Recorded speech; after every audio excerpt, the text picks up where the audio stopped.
It was his grade 5 teacher at St. Mother Teresa Catholic Elementary School in Scarborough, Toronto, Canada, who first saw the sprinting potential in Andre de Grasse.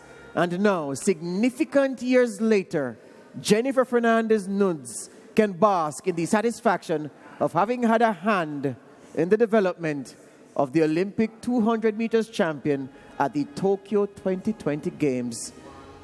Good evening. Welcome to Tokyo Prime, the evening edition. My name is George Davis, and I'm sharing the platform with Angela Roberts over there in Port of Spain, Trinidad and Tobago.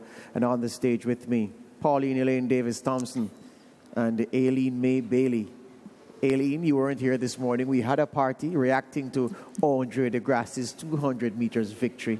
And it is significant that the Canadian has been, well, is an extremely popular winner among Caribbean folk because he has so many family members in the Caribbean, his Bajan and Trini roots.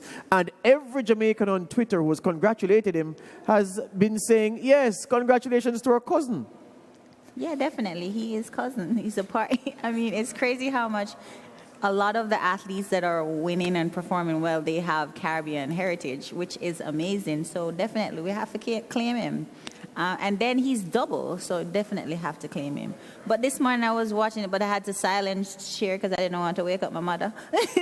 But I'm happy for him because he came out 2016, was doing well. Then he had a few rocky here, switching coaches, and now he found his place and it's working for him. And what a place to show up and run your personal best. And it was amazing to watch him because at first I was like, oh no, he looked like the Americans might get 1-2, and then he just knocked down the middle, which was amazing. I was hoping our Jamaican would have snuck in and gotten a medal, but you know, it is how it is, and he's had a couple of rough here as well, but I'm super happy for de Grasse. Super happy for him.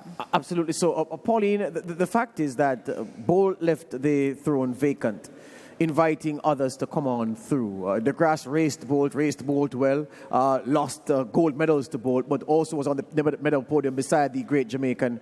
And it is pleasing, can only be heartwarming to see the Canadian rise and take his place among the champions. 200 meters gold, that's where his name is imprinted right now.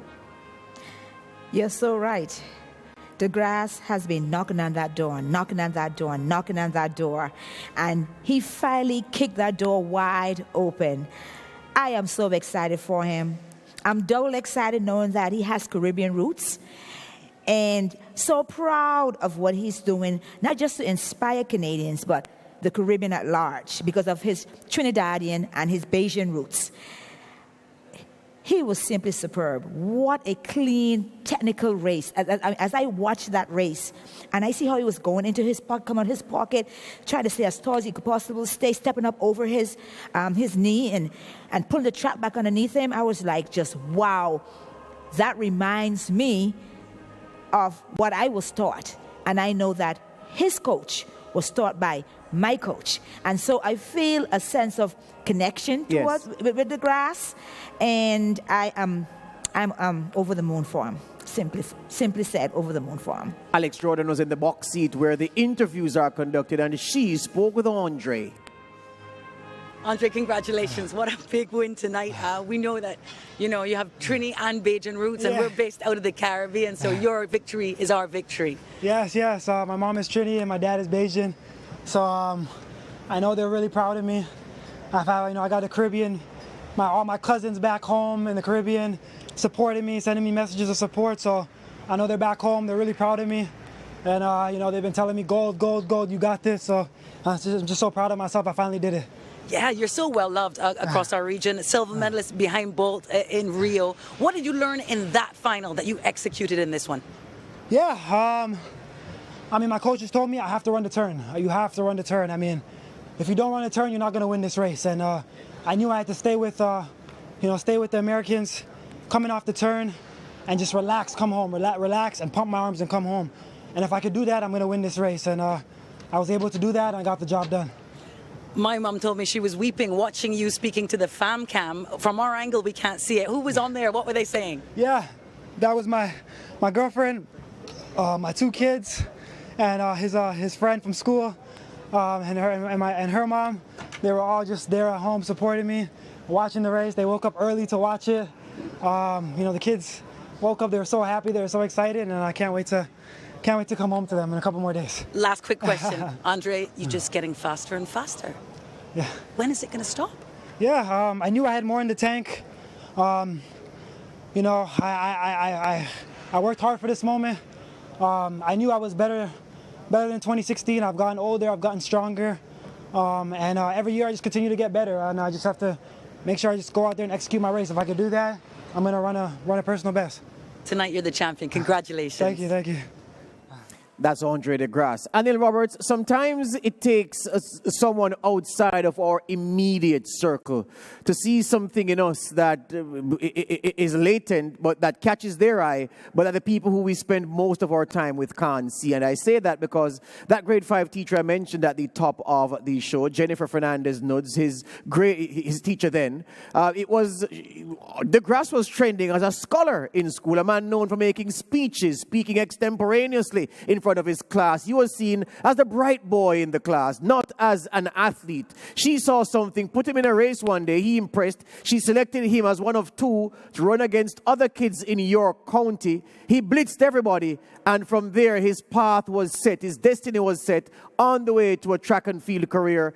You know the value of nurturing adults and the value of a guiding hand. That woman can feel very satisfied today, Anil, with what she helped to make happen.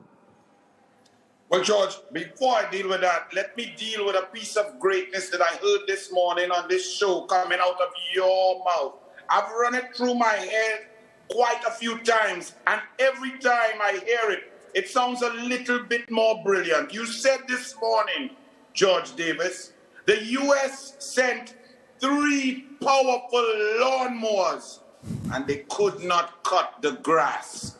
I think, let me tell you something. No joke, that is brilliant beyond words. Now, you've just touched on a point. Talent identification. Atto Bolden, who brought 4 medals home for Trinidad and Tobago, was trying to play football. Atto Bolden is the worst footballer I've ever seen at Fatima. He went Fatima with me. He has 2 left foot. He can't play football. He was trying to play football, and a coach in the United States said, son, you look like you can run fast. Come and run. We got a world championship gold medal and 4 Olympic medals from Atto Bolden. Nicholas Paul, who's riding tonight, fingers crossed, praying that he gets into the medal rounds. He was a footballer. He got injured and was riding his bike, and a coach with a good eye said, wait a minute.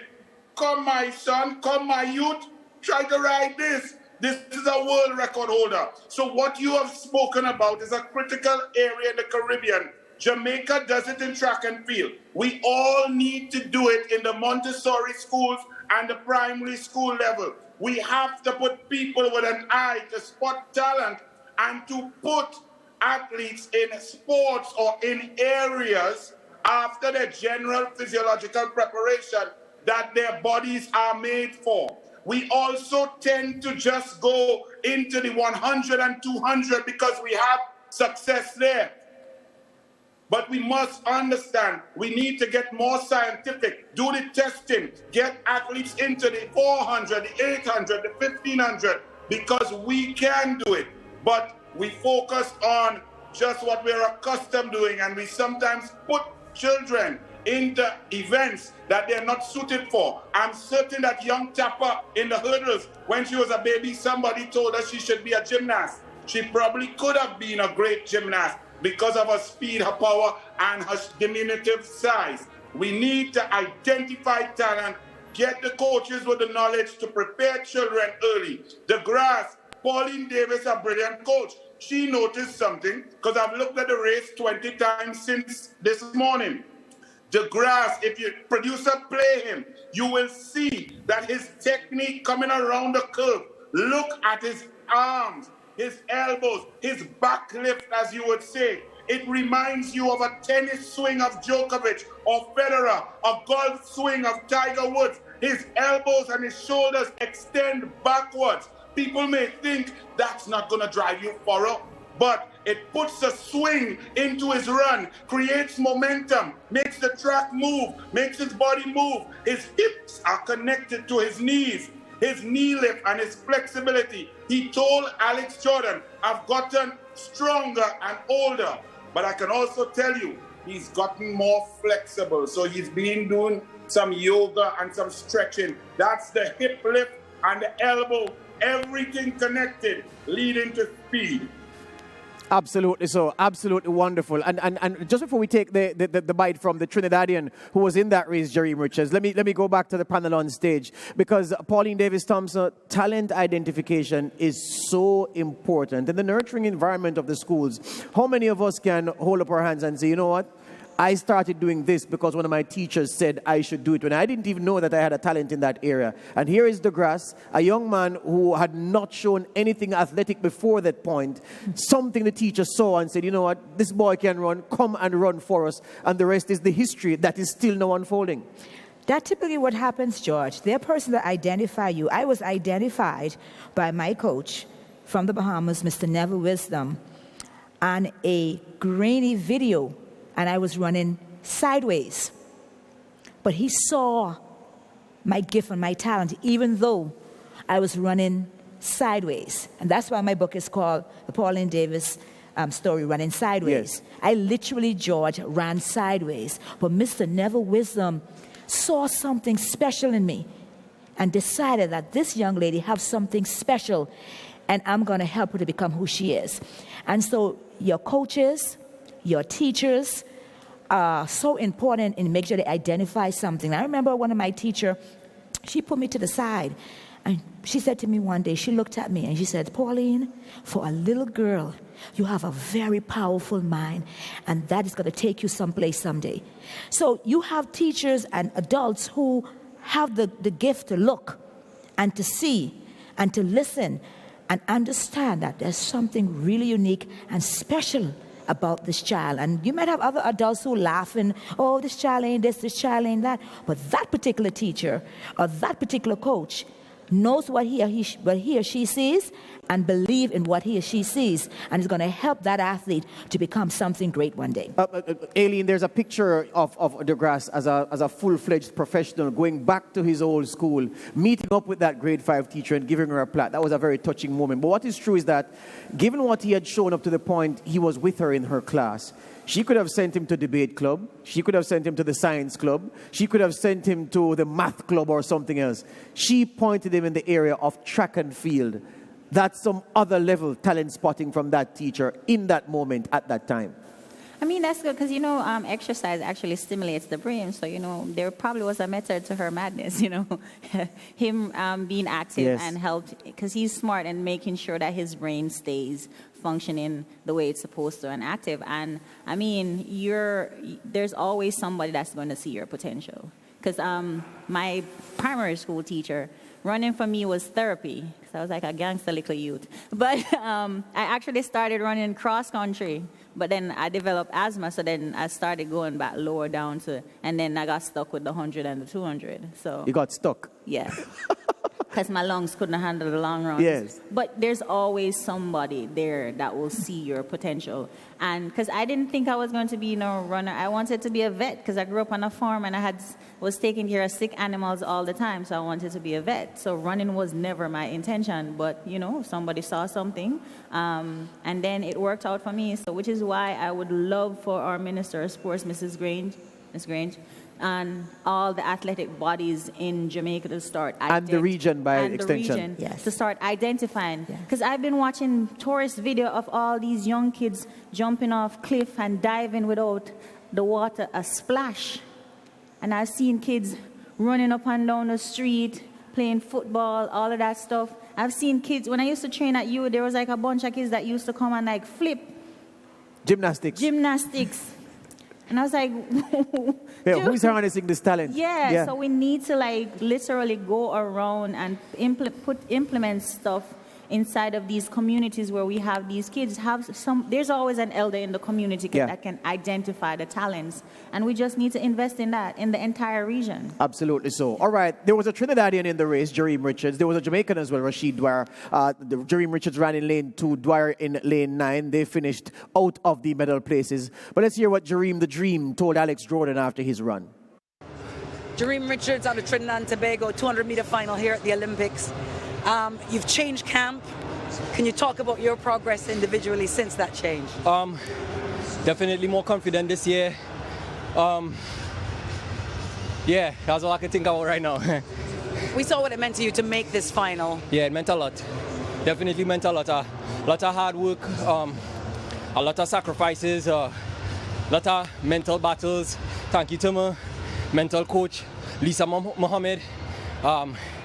Came from basically nothing to something, you know, so I'm not satisfied with the performance today, but you know what? I gave it my best.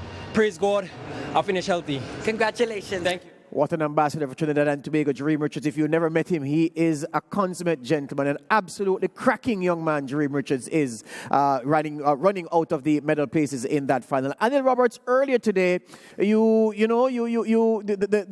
felt that he wasn't, based on the preparation, he wasn't presented in fighting condition to do his considerable talent justice. And with the benefit of a few hours to contemplate your initial reaction, are you holding fast or do you have cause to change the verdict you delivered this morning? No.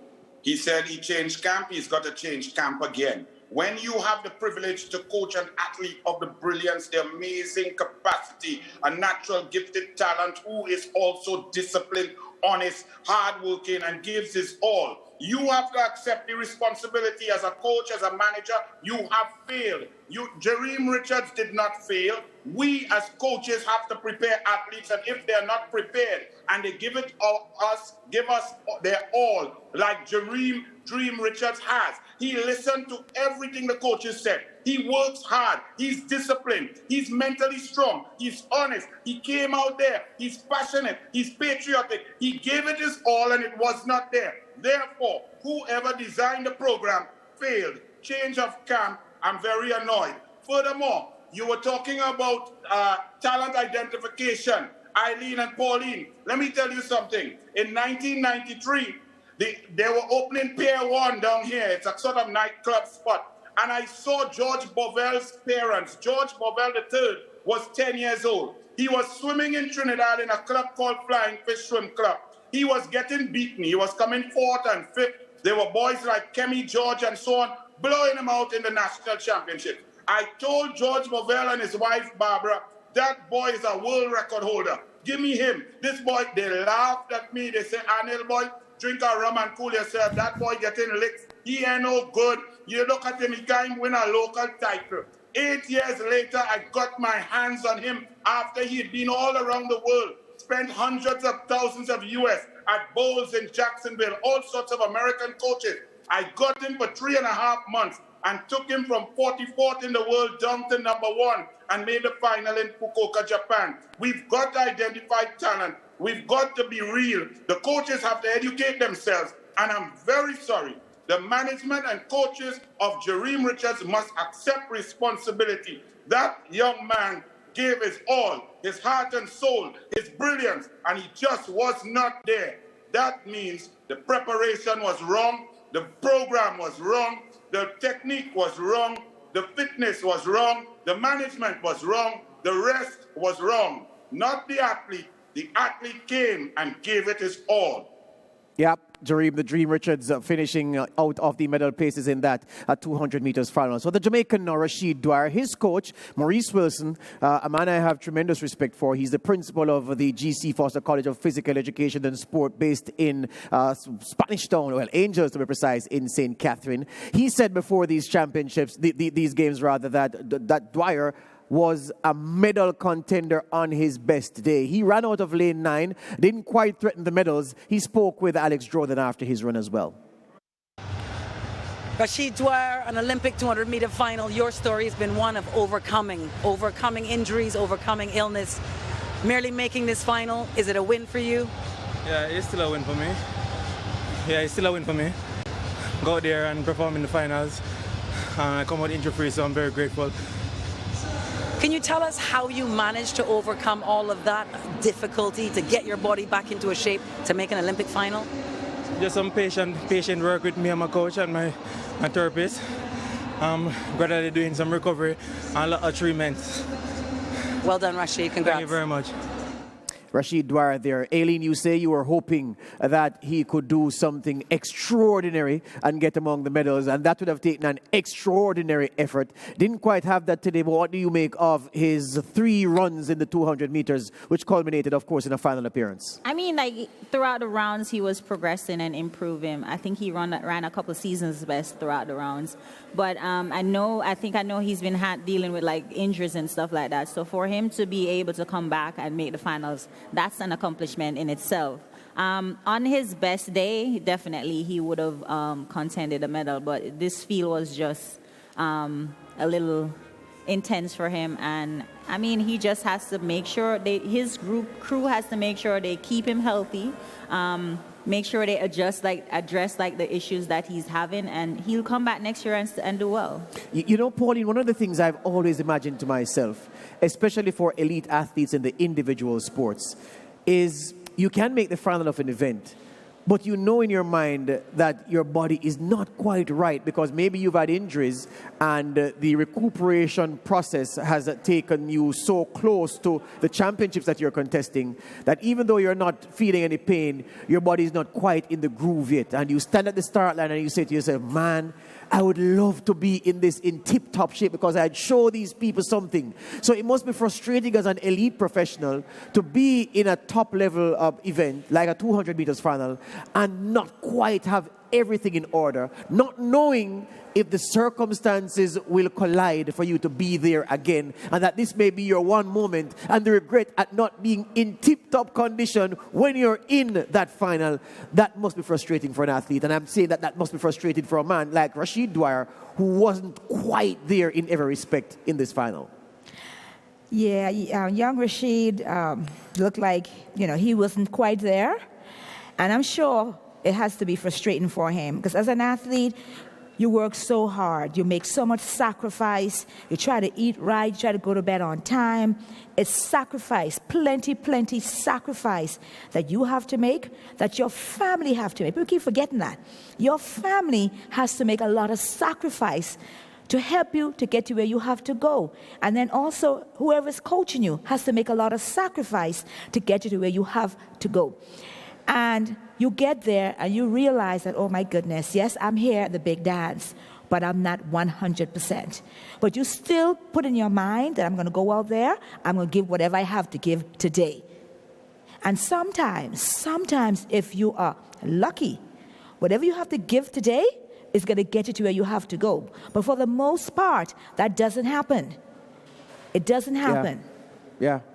All right. So the CARICOM boys not among the medals in the men's 200 meters final. But what will the CARICOM boys do in the 110 meters hurdles final? What will they do in the 400 meters final? And what will the CARIFORUM women do in that flat 400 final? A lot of Caribbean interest still left in these games. And I suspect more gold medals to come. You heard it here first. We're taking a break here on Tokyo Prime, the evening edition. We're back with more.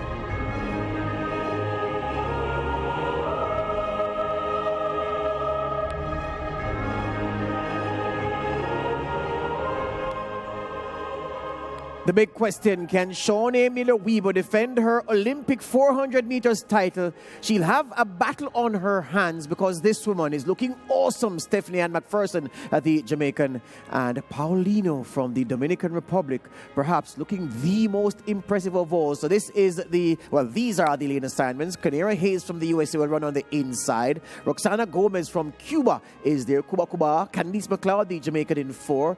Paulina from the Dom Rep is in 5. McPherson in 6, the Jamaican. The defending champion is in lane 7. Jody Williams from the Great Britain is in lane 8. And the evergreen American Allyson Felix, just 1 medal short of equaling Merlene Ottey as the most decorated female Olympic sprinter of all time. She will run widest of all in lane 9. So this is what we have here. The women's 400 meters final.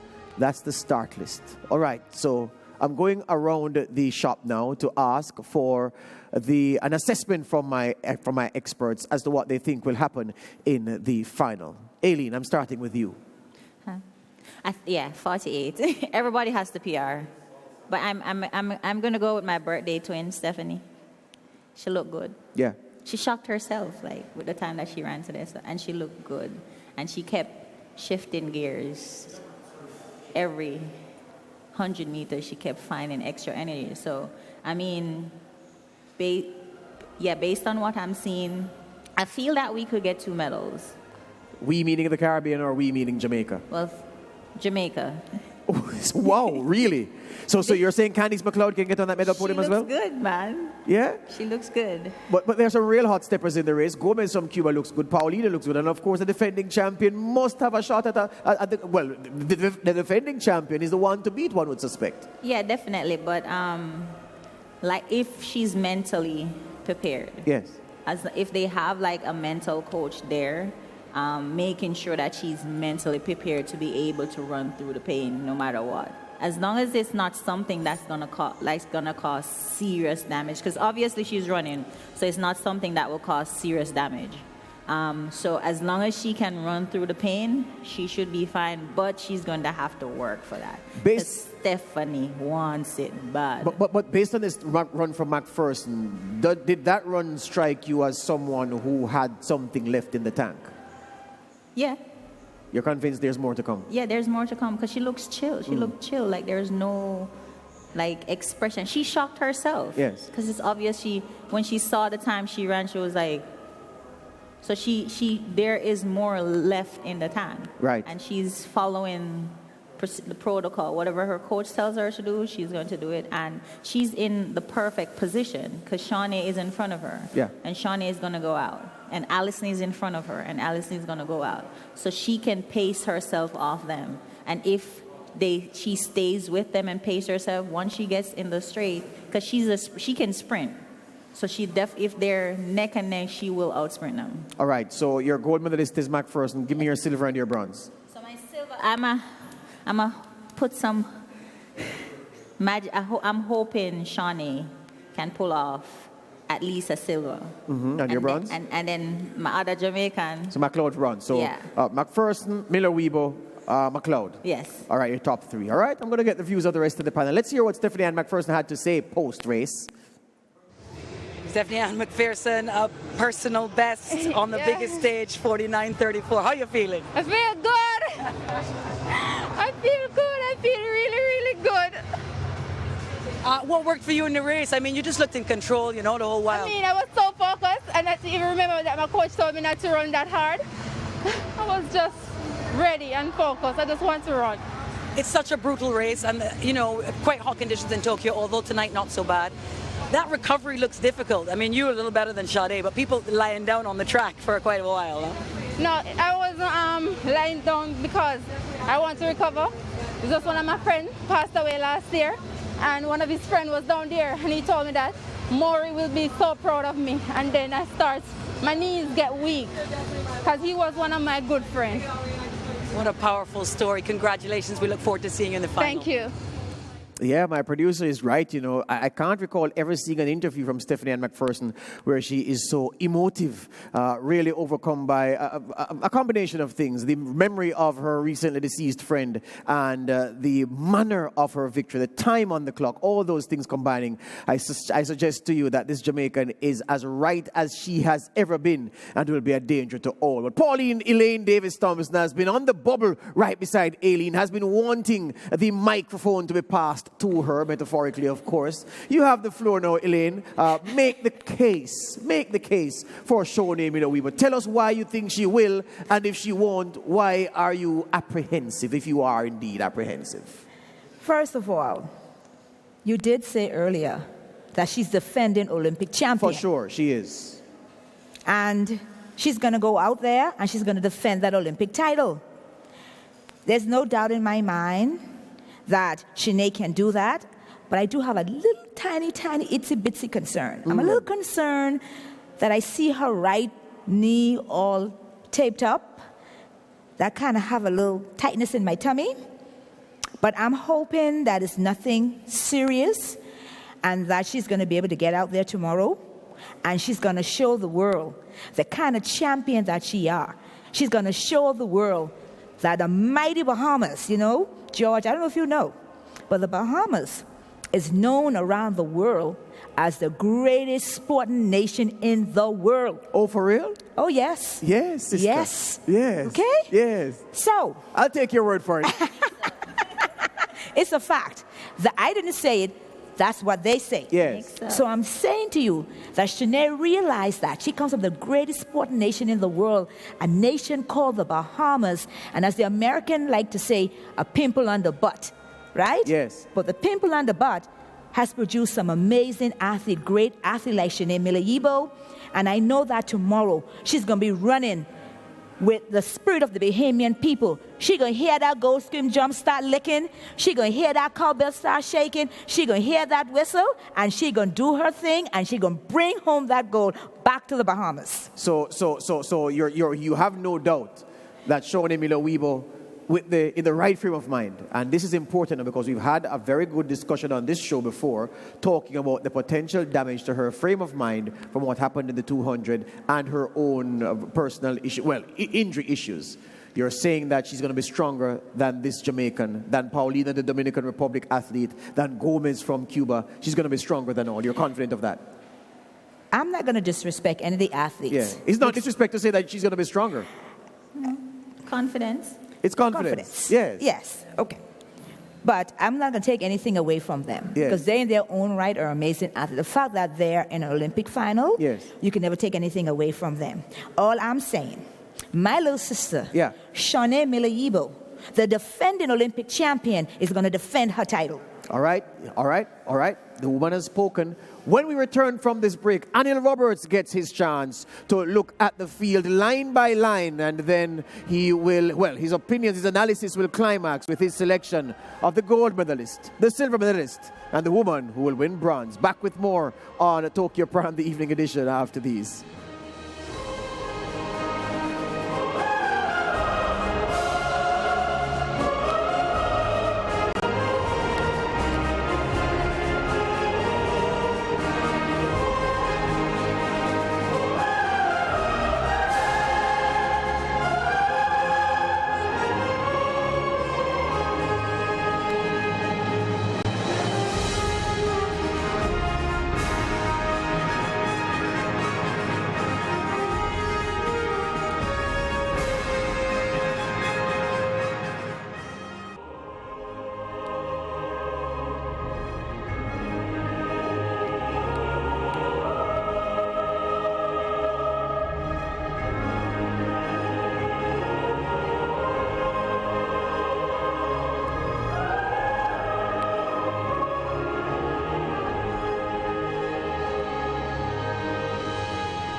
The medal hunt will intensify in the 400 meters final because the Caribbean has a very strong presence. 2 from the Spanish-speaking side and the CARICOM side, very well represented. Canary Hayes, the American, Gomez, the Cuban, McLeod, the Jamaican, Paulina from the Dominican Republic looked awesome.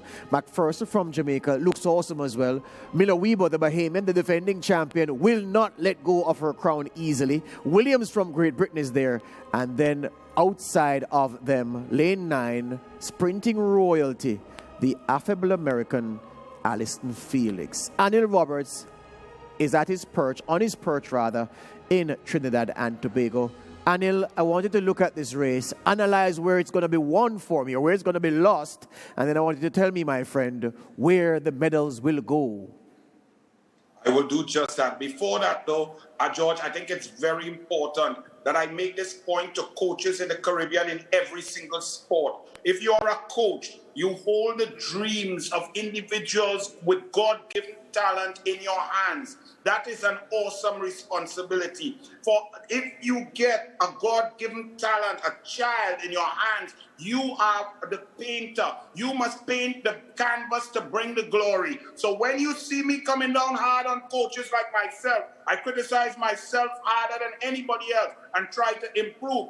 It's because if you have an athlete who's listening, who's disciplined, who does what it takes, who's willing to take the torch up, who's willing to believe in you, like Jereem Richards, and you do not prepare him, you must accept that responsibility. He must feel no depression. He must know that he did what he did. So all coaches across the board, let us take responsibility. We must compete with those in Germany, USA, Canada, Australia, wherever they come from. In this race, this first and foremost, 5 Caribbean athletes in this final. We could have had 7. There was about Canadian girl Shaunae Williams who ran 50.11, looking fantastic. The Guyanese girl, Abram, looks like she's one for the future if she gets good coaching, gets technique, gets the work done, increases her power. They can be in there. This race is brilliant. We have been celebrating mental weakness over the last year, where people are giving up, succumbing to the anxiety and the pressure. We are going to witness, I believe, a woman, a champion, who is going to overcome trauma and tragedy with her mental strength, her internal strength, her centering, her spirituality, her patriotism, and her love for country. I believe that we're going to see in this final the true assets of a champion as Miller-Uibo of Bahamas puts aside all the demons, focuses and retains a 400 title with one of the strongest fields ever assembled chasing her. I wish for that. I can see it. I can feel it. And I believe that she will do it. She will get the strongest challenge from Paulino, from Dominican Republic, coming in on the inside. But you can't count out McPherson and McLeod. They will fight, I believe, for the bronze. Allyson Felix, a great champion, but this pace is going to be a little bit too hot for her, and she will succumb to the speed in the last 100.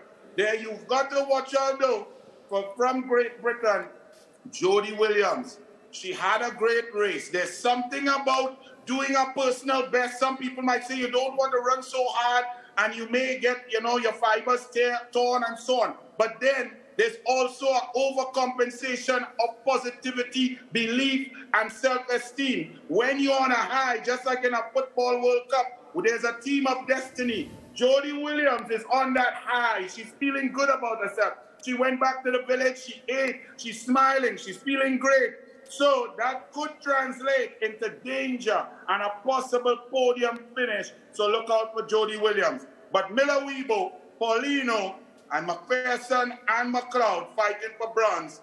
Williams coming in to upset the apple cart. I'm surprised, Anil, that you seem to be sleeping on the Cuban in lane 3, my friend, Gomez. No dormir en la cubana. La cubana está muy bueno, pero esta final es increíble. Con Uibo, con Paulino. I'm very sorry. She will be there, 5th or 6th. She's in the final. You're already great in the top 8. But I will say that she doesn't have the pace that will be set in at this race. Aileen, Anil said that the pace will be too hot for Lady Allyson Felix. Is it that, we're finally seeing an Allyson Felix that, I have to be careful how I say this, I don't want to upset people. All right, so I'm not going to say it that way. Let me say it this way.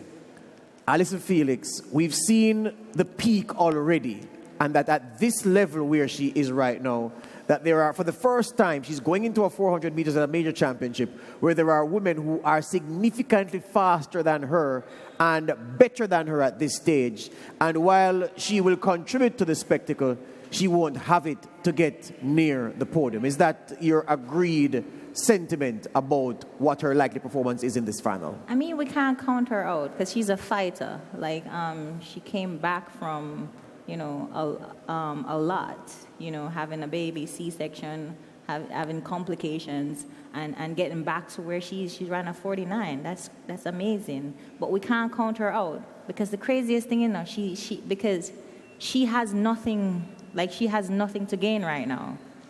So she's chilled and relaxed. Everybody else is probably focused on, okay, I need to make sure this one don't catch me. And she's in lane 9, so she don't have anything to worry about. All she's going to do is focus on running her race.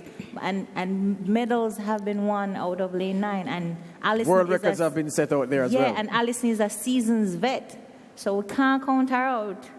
Because she's a little sleeper, So we can't count her out. And she has a different drive. Yeah. She has something to prove to herself, to the world. And I'm watching her from home, so she has to give it her best just for her. And you never know, her best could get her that medal that will equal her with Merlene as one of the best female sprinters. Pauline, do we count out Miss Felix at our peril? No. You can never count out a champion, George. What helped her to become a champion still exists deep down in her belly button, in her soul. It's there. And I have a feeling that she's gonna try to win that race. Whether she'll be successful or not is a whole nother story. But champions always have this thing. They're able to rise to the occasion and do really special, unique things. Never, ever count out a champion. When you think that they are down, they're not down. You know what they are? Yeah. They are like spiders. A spider taken, do their little web and do this and do that. That's what champions are. Yeah. They're like spiders. They're also like elephants. They lock into certain things and they never forget it. Yeah. And they are going to rise themselves up above it and they're going to perform. So like what Aileen is saying, I will never count Allyson Felix But out. tactically though, ladies, how will she have to run that race? There was a time when Felix had the most devastating kick in the 400. You turn for home and you know that, oh gosh, Allyson Felix is going to come calling. She's probably going to run by. What will she have to do? Take it out hard, just run like the devil from the gun? Or she'll have to, or does she have the gas, if passed on the curve, to run down anybody who's in front of her? Tactically, how does she approach this, ladies? You just have to make sure that she holds the stagger. Try to make sure the inside lanes don't pass her. And just transition on the backstretch. Cool. Make sure she holds the stagger. All she has to do is hold the stagger, and like I said, she's a seasoned vet. Yeah. Mentally she's tough. But let me provoke you though. You've said to us off camera that it will take, probably given the talent in this field, it will take sub 49 to win. Does Miss Felix have sub 49 in her legs now? It's a possibility. Because she ran 49, and her personal best is better than that. Yes. And I think she's aiming for her personal best, and she's in shape. Yeah. And it's just all she has to do is to make sure that she holds the stagger. Tactically, what does she have to do, Pauline?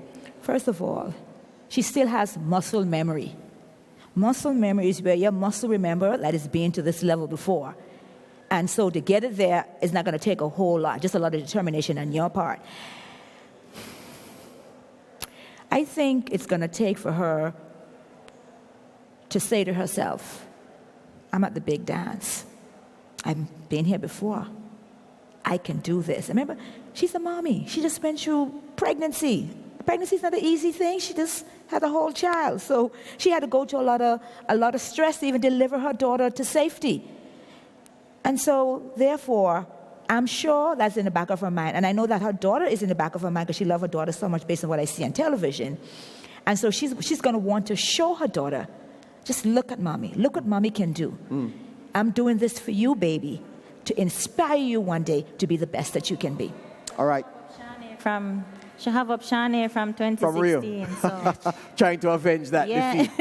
All right. There are two Jamaicans here, Stephanie and McPherson, who many people are tipping as a gold medal prospect. But the other Jamaican here, Candice McLeod, who has impressed with every run she's put in at these Tokyo Games. Let's hear what she had to say after that semifinal effort. Candice McLeod out of Jamaica, you had the second lowest world ranking in the field, but finished second to automatically qualify to the 400 Olympic final. Personal best run. Well, I did say I'm coming to do my best. I did say I'm going to do whatever it takes to reach the final, so I guess this is whatever it takes. I saw your reaction after the race. It was as if you couldn't quite believe it. I couldn't. That was quick. I was not expecting that. I mean, I knew the girls behind me were very much quality, all the lanes, but I don't know. I just did it. Candice, you're one of the few athletes who has said coming into this games you were glad for the extra year, the delay. Why was that? Well, it gave me the chance to think through life. It gave me the chance to even work on the weak areas. I mean, I have school just the same. Well, I should finish this summer. But yes, I have school just the same. With COVID, I have school online, so I get the time to work on a lot of my weak areas because I could be working and still doing school at the same time, so that was good. I got the time to reassess, restructure, everything, and come back stronger. Exceptional run, congratulations. Thank you. She said she's had the time to everything. How about personal besting in the final? That is also on the cards from Candice McGregor, who's looked better each time you've seen her at these Tokyo Games. We'll take a break here on Tokyo Prime, the evening edition. We'll talk about the 110 meters hurlers final after this break.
The defending Olympic champion is not in the field, but he has two countrymen, Levy and Parchment, who will be leading the golden charge for Jamaica. But they have to get by this man. Big, powerful Grant Holloway from the United States appears to have the race at his mercy.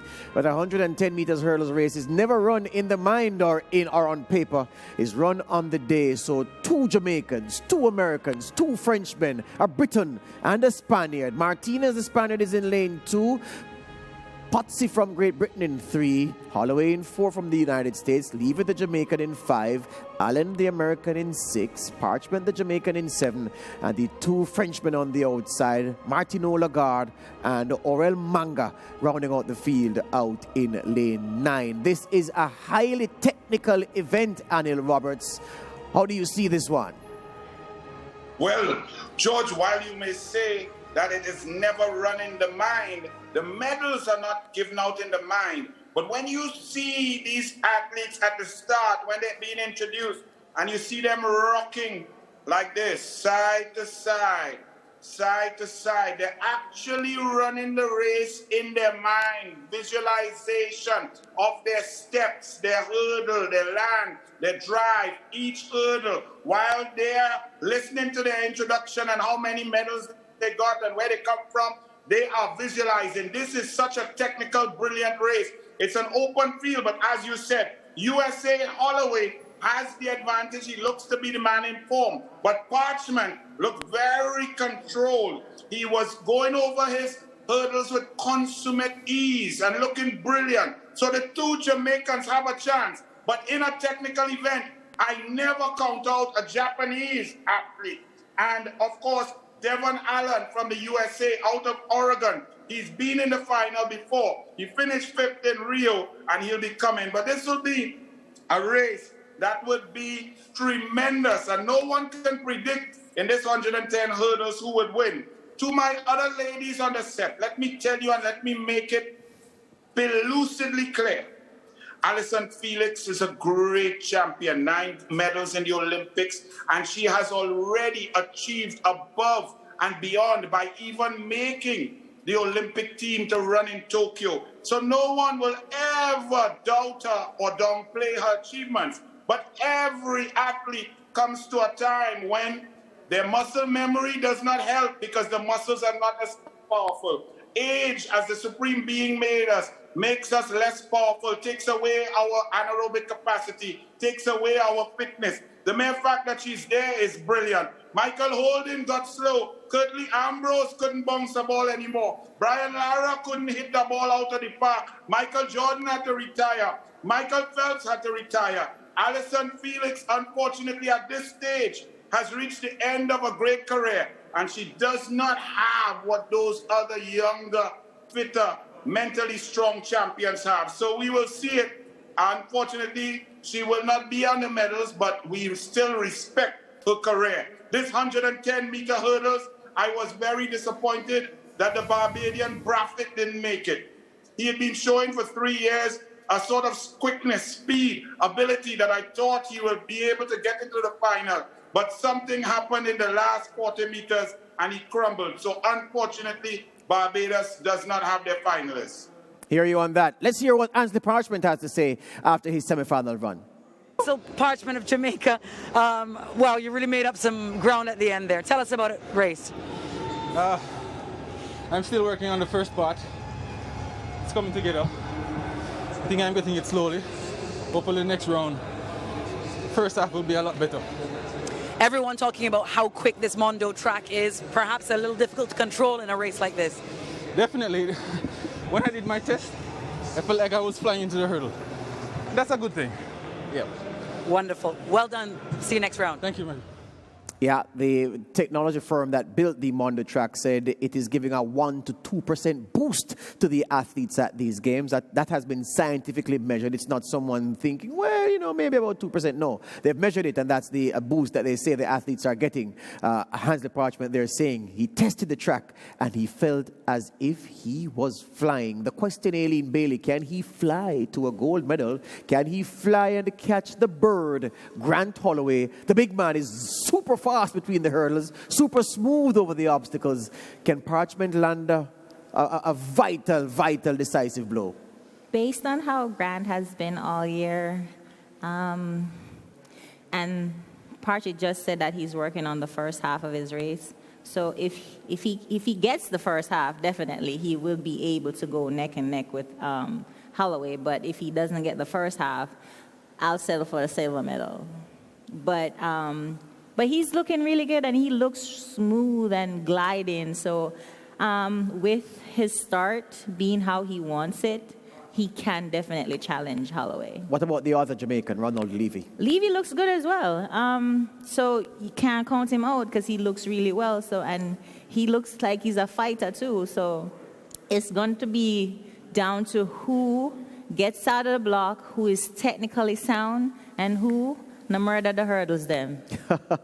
Let's hear from Ronald Levy as well. Ronald Levy, really comfortable winning that heat there, 13.17. How did you feel? Good. Just a little winded. Good. Just wanted to come out here and get a feel of the track. So we'll see how tomorrow goes. Yeah, hurdles, day 4, the night of athletics. Is it tough to wait on the hurdles to come around? Somewhat, when you see everybody going and you're like, when it's my turn, when it's my turn. But you just gotta stay patient and wait, and it's here. Beautiful run, see you next round. Thank you.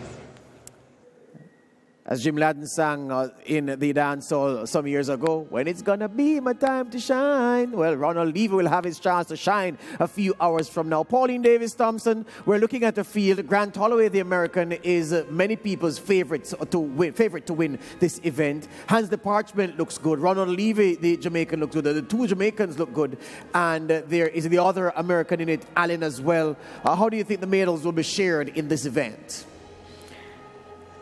First of all, Grant Holloway, he's a freight train. Yeah. He is literally a freight train. Unless he hits a whole lot of hurdles, the gold medal belongs to him.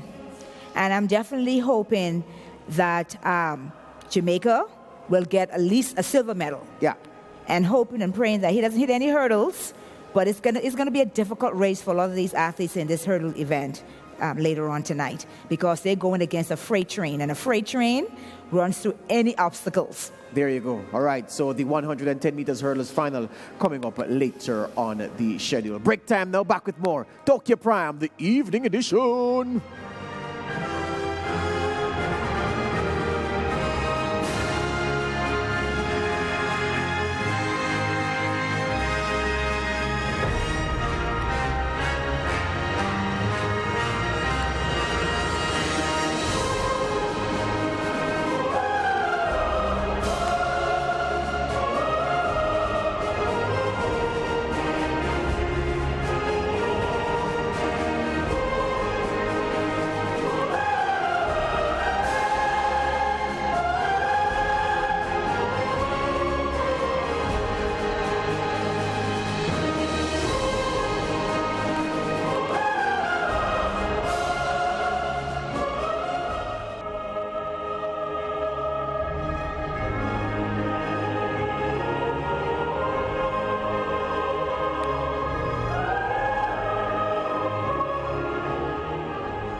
The 4x100 meters heats for the women are already upon us. This is what Heat 1 has in store. Netherlands in 2, France in 3, the USA in 4, Great Britain in 5, Jamaica in lane 6, Ecuador in lane 7, Japan in lane 8, and Italy in lane 9. So that's what Heat 1 looks like. What about Heat 2? Heat 2 also has a strong Caribbean presence because Brazil are in lane 2, the People's Republic of China in 3, Nigeria in 4, the Danes are running in lane 5, the Swiss are in lane 6, the Germans in lane 7, the Poles in lane 8, and out in lane 9, widest of all, is Trinidad and Tobago, who will expect to be rounding rivals fast and furious in this opening heat of the women's 4x1. They are drawn in Heat 2. Ladies and gentlemen, if we may discuss the heats one by one, if I may get the graphic for Heat 1 once again, Pauline Davis-Thompson. The Jamaicans are in Heat 1 along with the USA.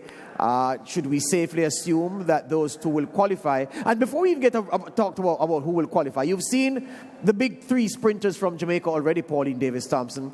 What order would you assign them on this relay team, and who would you add as the fourth wheel to complete the quartet? You need to have a very good starter. Yeah. They say Brianna Williams, the youngster from the trials who has impressed every time she runs so far in her young career, is the best starter of the lot. So, all right, I'm going to make it easy for you and say, okay, let's put Brianna Williams on the first leg. So you've seen the other three, Jackson, Tom Sahara, and Fraser Price. What do you do with the order for those other three on this Jamaica 4x1? I will put Thompson on the second leg. Yeah. I mean, she has to be a workhorse. Yeah.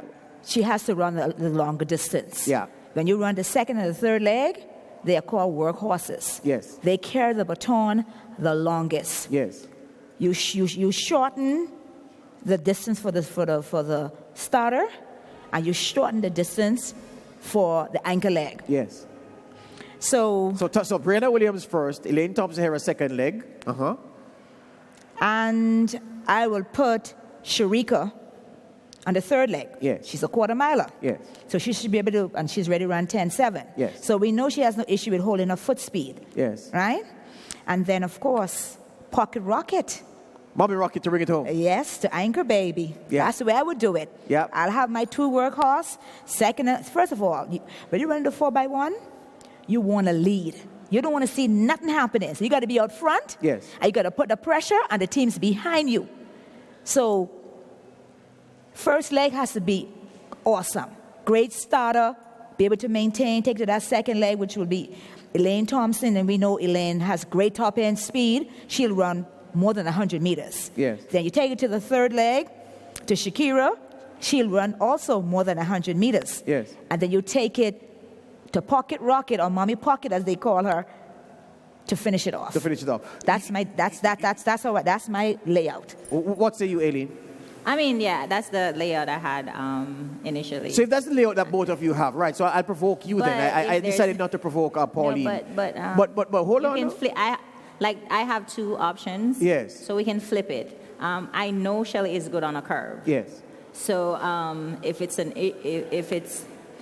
an issue where we want to put our stronger runners on the straight, so we can just flip it. We can just go Sharika, Elaine. We can go Bree, Sharika, Shelly, Elaine, or we can go Bree, Elaine, Shelly, Sharika. There's like a whole bunch but hold on, man, and you're not going to dodge this question. No, you're not going to dodge. I suspect you know what's coming, which is why you're filibustering, Aileen Bailey. Here's the thing, though. You have a woman who's your sprint queen now. She's defended that double from Rio. She's given you an Olympic record in the 100 meters. And she's the fastest woman alive in the 100 meters. She's the fastest woman alive in the 200 meters. She gets the royal treatment. She is the alpha woman, she would say, in this group by virtue of her achievements. You're going to put her on the second leg. What about the glory leg is the anchor leg. But you know the rudiments of running a 4x1. You wouldn't put Mrs. Thompson-Herah on that anchor leg? I mean, I'm looking at it logically. The best way for us to win, it's those options. But we still can put her on, my second option, if it comes down to that, then we can put her on the back. Still, we can put her on the front and put Sharika and have Shelly run the curve. Yeah. Or we can flip it. We can start Shelly like we did.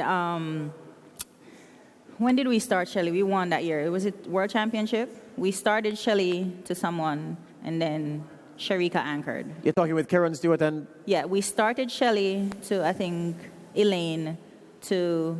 I don't remember if it was Karen on the third leg, but I remember Sharika anchoring, and we won that year. So we have, Brianna can run a curve. Brianna is... what the coaches should be doing is plugging people in different areas just in case we have to flip it up. Because that's the only reason why we won 2004. Yeah. Because we experimented with everybody on each leg. But hold on. Pauline, it's not even a case where there is another nation at these games which has 4 women. Or even, all right, we've seen 3, so let's just stick with 3, which has 3 women anywhere near the Jamaicans in sprinting. That's a fact. There are other nations who have 1 outstanding sprinter. So Talu is the only one from the Ivory Coast. Ahuri is off color, and that's 2 who are decent together. There's no other nation with the speed 1, 2, 3, 4 legs like the Jamaicans have.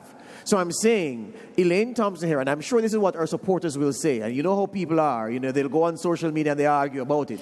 Why is it that you don't put her on... Yeah, he's talking about the armchair coaches. That year no, I'm not... You're speaking about the armchair coaches. Yeah, but I'm saying, I'm not arguing... It's best for the country to right, win. But hold on, let's have the argument here. I'm happy we're having it here. So I'm saying, I'm comfortable with whatever. I'm saying people will tell you when Mrs. Fraser-Price was it... And for me, she's still it. She'll always be it. But when she was the one, the queen, She ran the glory leg. They'll say Elaine is now that queen, so she should bring this team home. And it's not as if you place her on the anchor and configure the first 3 legs differently. You're going to weaken the team because woman for woman, this Jamaican team is faster than every other team at these Olympic Games. George, what is the goal? To win the gold. Thank you. Yeah. The goal is to win gold. Yes? The goal is to not bring like home 2008. to bring home that Olympic gold medal for your country. It doesn't matter what leg you run. Yeah. The second, I'm telling you, the second and the third leg are the athletes that carry the baton the longest. Yes. Because of Elaine's height and the way she runs, she will be better suited to run that backstretch if you guys are trying to win the gold medal. Yeah. Right? If you... I don't know how Brianne runs, right? She's dynamite out of the blocks. Yeah, no, but I'm talking about, you're talking about maybe putting on a third leg. No, Listen, she can handle a third leg. Personally, as a coach, can run anywhere. I wouldn't take no chance putting on a third leg. Yeah. As a coach, I'm leading from the gun. Yeah. Okay? Yeah. And it has nothing to do whether you're the fastest or whatever have you. You're front running. You're not chasing anybody. You're front running. I'm front running. You're going to be chasing me, not me chasing you. I'm not going to see what's going on behind me. I'm running to win. Here's where I get into trouble now as a host, because here's the thing. The opinion I'm pushing is not mine. This is what people would be debating. So as the man here, I have to instigate this debate by putting that perspective out there. So Elaine and Pauline, who've done it already at the very highest level, can address it so that you out there, when you hear this argument going on, you can, of course, have an appreciation of perspective so you'll know where to put your mind in that argument. So it's not my opinion about putting Elaine on the glory leg. And I know people out there will be saying, what is George on? No, but as a host, I have to provoke the opinions in this way. Aileen, you were saying something. I have to go to Anil shortly. I mean, people need to think of what's best for the team. Agreed. And all the females on that relay need to forget, say, them train with this a club and that the club and a my time and this and that and focus on what is best for the country. Because if we have animosity, we're not going to finish like we never finished 2008. Not going to happen. Not going to happen. And then, Roberts, I want to hear you quickly on the likely configuration of the Jamaican 4x1. And, of course, what do you make of TNT's chances to get out of that Heat 2 out there in Lane 9? First of all, it's a Jamaica team, so there's no individual. You've got to get a great start, as Pauline said.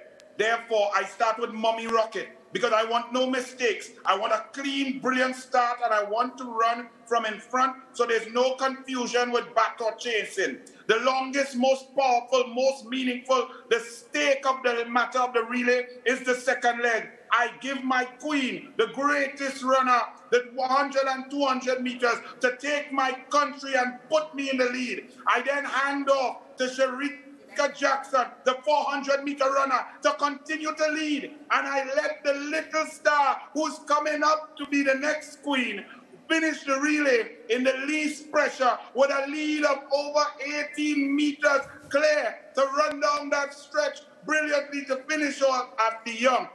If I am the coach of that relay, I am nervous because if me now win gold, Jamaica now give me no jerk chicken. If me now break world record, they say me now good because that should be world record, gold medal, clear, Jamaica all the way around. Trinidad and Tobago, we are in a good heat. We have solid ladies. I'm very happy that we're next to Poland.